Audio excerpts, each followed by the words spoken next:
is calling, but it's hard because I'm falling.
Yang pertama yaitu sistem moneter. Yang termasuk dalam sistem moneter adalah bank-bank atau lembaga-lembaga yang ikut menciptakan uang gira. Di Indonesia yang dapat digolongkan ke dalam sistem moneter adalah otoritas moneter, yaitu Bank Indonesia dan bank-bank pencipta uang gira. Oleh karena itu, sistem perbankan merupakan bagian integral dari suatu sistem moneter.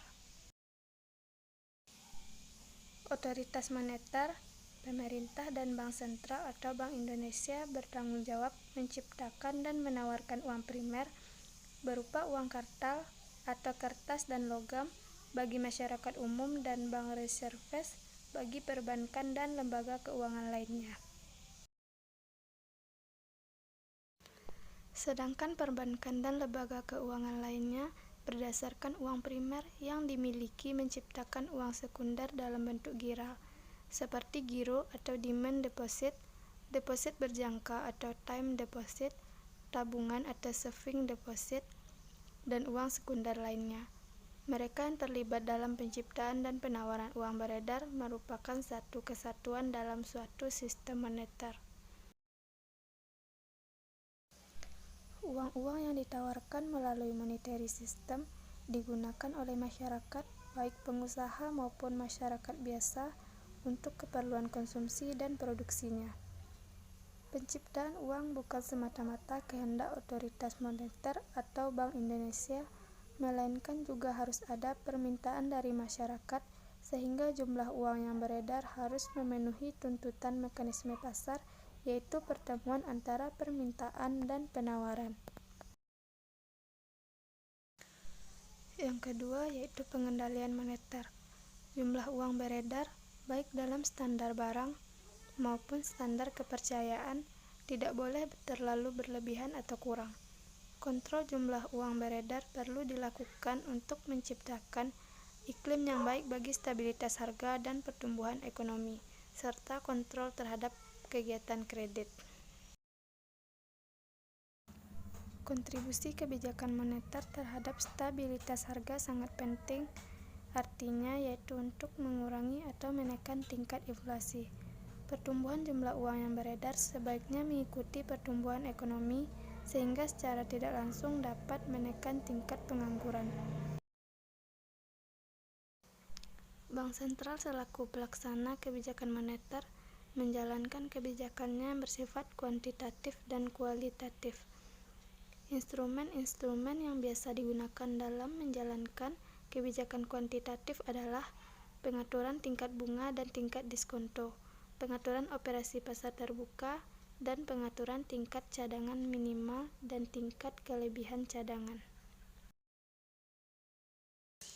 Dalam melaksanakan kebijakan kualitatif, pemerintah mengadakan pendekatan langsung kepada bank-bank umum dengan turut mengawasi kebijakan bank-bank umum dalam memberikan pinjaman kepada para nasabahnya secara selektif. Yang ketiga yaitu kerangka kebijakan moneter di Indonesia. Dalam melaksanakan kebijakan moneter, Bank Indonesia menganut sebuah kerangka kerja yang dinamakan Inflation Targeting Framework atau ITF. Kerangka kerja ini diterapkan secara formal sejak Juli 2005. setelah sebelumnya menggunakan kebijakan moneter yang menerapkan uang primer sebagai sasaran kebijakan moneter. Dengan kerangka ini, Bank Indonesia secara eksplisit mengumumkan sasaran inflasi kepada publik dan kebijakan moneter diarahkan untuk mencapai sasaran inflasi yang ditetapkan oleh pemerintah tersebut. Untuk mencapai sasaran inflasi, kebijakan moneter dilakukan secara forward-looking, artinya perubahan stance kebijakan moneter dilakukan melalui evaluasi apakah perkembangan inflasi ke depan masih sesuai dengan sasaran inflasi yang telah dicanangkan. Dalam kerangka kerja ini, kebijakan moneter juga ditandai oleh transparansi dan akuntabilitas kebijakan kepada publik.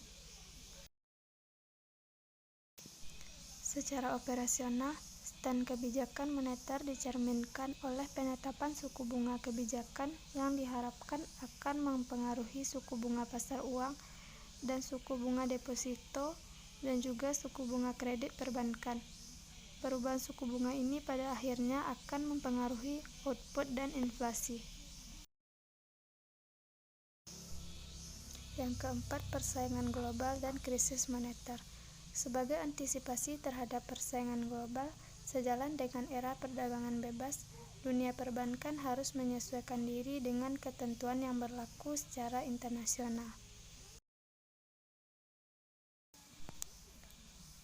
Dalam hubungan ini telah dikeluarkan SEBI nomor 23/11 BPPP tanggal 28 Februari 1991 yang antara lain menyatakan bahwa kewajiban penyertaan modal minimum tertentu terhadap aktiva tertimbang menurut risiko sesuai dengan standar Bank for International Settlements atau BIS sebesar 8%.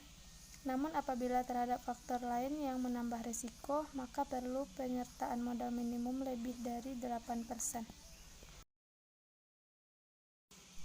Sebagai akibat adanya krisis moneter dan diikuti dengan krisis ekonomi, hampir semua bank mempunyai masalah, seperti kredit macet, diragukan, dan kurang lenser.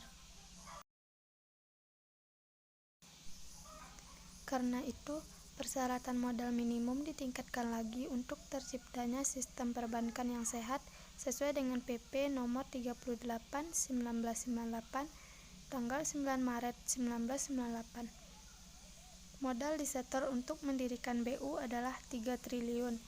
BU yang telah berdiri wajib menyesuaikan modal setornya menjadi 1 triliun pada akhir tahun 1998.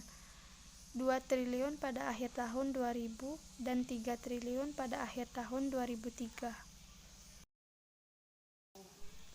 Kondisi perbankan yang mulai tidak sehat ini menyebabkan pemerintah dan BI terpaksa mengambil kebijakan melikuidasi 16 bank umum swasta terhitung mulai 1 November 1997. Selang beberapa waktu kemudian, yaitu mulai 4 April 1998, pemerintah menghentikan operasi 7 bank swasta nasional atau biasa disebut Bank Beku Operasi atau BBO. Pada tanggal 21 Agustus 1998, pemerintah membekukan lagi 3 buah bank sehingga statusnya menjadi BBO. Proses penyehatan terus dilakukan. Pada tanggal 13 Maret 1999, kembali pemerintah melikuidasi 38 buah bank swasta nasional, ditambah dengan 7 buah bank diambil alih pemerintah dan 9 bank harus mengikuti program rekapitulasi sampai pada akhirnya Undang-Undang Nomor 13/1968 diganti dengan Undang-Undang Nomor 23/1998. Namun demikian, segala peraturan perundang-undangan sepanjang belum diperbarui dan tidak bertentangan dengan undang-undang ini masih tetap berlaku.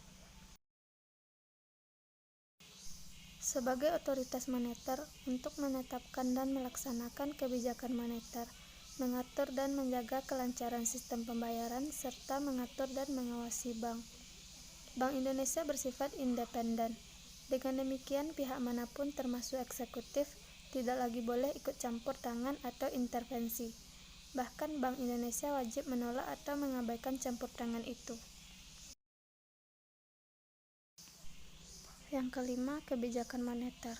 Kebijakan moneter adalah suatu usaha dalam mengendalikan keadaan ekonomi agar dapat berjalan sesuai dengan yang diinginkan melalui pengaturan jumlah uang yang beredar dalam perekonomian. Usaha tersebut dilakukan agar terjadi kestabilan harga dan inflasi serta terjadinya peningkatan output keseimbangan. Kebijakan moneter dapat digolongkan menjadi dua, yaitu yang pertama, kebijakan moneter ekspansif atau monetary expansive policy adalah satu kebijakan dalam rangka menambah jumlah uang yang beredar. Yang kedua yaitu kebijakan moneter kontraktif adalah suatu kebijakan dalam rangka mengurangi jumlah uang yang beredar. Disebut juga dengan kebijakan uang ketat atau tight money policy. Yang keenam yaitu fungsi kebijakan moneter. Dari pengertian kebijakan moneter adalah suatu kebijakan yang diambil oleh pemerintah atau bank sentral untuk menambah dan mengurangi jumlah uang yang beredar. Sejak tahun 1945, kebijakan moneter hanya digunakan sebagai kebijakan ekonomi untuk mencapai stabilitas ekonomi jangka pendek. Adapun kebijakan fiskal digunakan dalam pengendalian ekonomi jangka panjang. Namun pada saat ini kebijakan moneter merupakan kebijakan utama yang dipergunakan untuk pengendalian ekonomi jangka pendek dan jangka panjang. Untuk mempengaruhi jumlah uang yang beredar, pemerintah dapat melakukan kebijakan uang ketat dan kebijakan uang longgar. Yang ketujuh, tujuan kebijakan moneter. Kebijakan moneter adalah tindakan yang harus dilakukan oleh penguasa moneter atau Bank Indonesia untuk mempengaruhi jumlah yang beredar dan kredit yang pada akhirnya akan mempengaruhi kegiatan ekonomi masyarakat.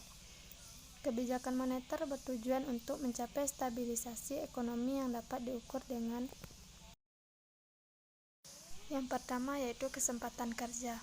Semakin besar gairah untuk berusaha, maka akan mengakibatkan peningkatan produksi. Peningkatan produksi ini akan diikuti dengan kebutuhan tenaga kerja. Hal ini berarti akan terjadinya peningkatan kesempatan kerja dan kesejahteraan karyawan. Yang kedua yaitu kestabilan harga. Apabila kestabilan harga tercapai, maka akan menimbulkan kepercayaan di masyarakat. Masyarakat percaya bahwa barang yang mereka beli sekarang akan sama dengan harga yang akan masa depan. Yang ketiga yaitu neraca pembayaran internasional. Neraca pembayaran internasional yang seimbang menunjukkan stabilisasi ekonomi di suatu negara. Agar neraca pembayaran internasional seimbang, maka pemerintah sering melakukan kebijakan-kebijakan moneter. Yang kedelapan yaitu pemulihan ekonomi melalui kebijakan moneter di Indonesia. Kestabilan harga dan nilai tukar merupakan prasyarat bagi pemulihan ekonomi karena tanpa itu aktivitas ekonomi masyarakat, sektor usaha, dan sektor perbankan akan terhambat. Oleh karena itu, tidaklah berlebihan kiranya jika fokus utama kebijakan moneter Bank Indonesia selama krisis ekonomi ini adalah mencapai dan memelihara kestabilan harga dan nilai tukar rupiah. Apalagi Undang-Undang Nomor 23 Tahun 1999 tentang Bank Indonesia secara jelas menyebutkan bahwa tujuan Bank Indonesia adalah mencapai dan memelihara kestabilan nilai rupiah yang di dalamnya mengandung pengertian kestabilan harga, laju inflasi, dan kestabilan nilai tukar rupiah.